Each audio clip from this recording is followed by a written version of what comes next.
Ito ang mga matatalinong paraan na ginagamit ng mga wise na tao, isa ka ba sa kanila? Hirap ka bang gamitin ang pliers na di na bumabalik? Magdikit ka lang ng magnet sa loob ng bawat hawakan. Gagana na uli ng maayos.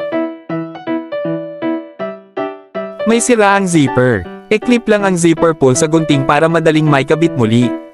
Gumawa ng matibay na shelf, batasan ng washer ng 2 butas, e-bend ito ng 90 degrees, at screw sa pader. Matibay at simple. Hirap tanggalin ang sirang tornilyo. Budburan ng baking soda, idiin ang screwdriver, lagyan ng patak ng glue. Pag natuyo, madali na itong matanggal.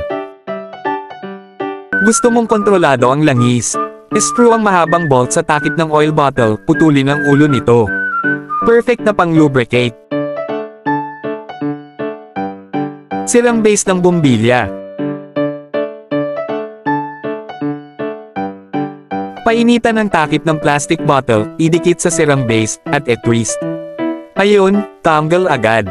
Para sa madaling gamit ng pintura, buksan ang lata, takpan ng kalahating plastic bottle, painitan para dumikit. Lagyan ng nut sa loob at shake.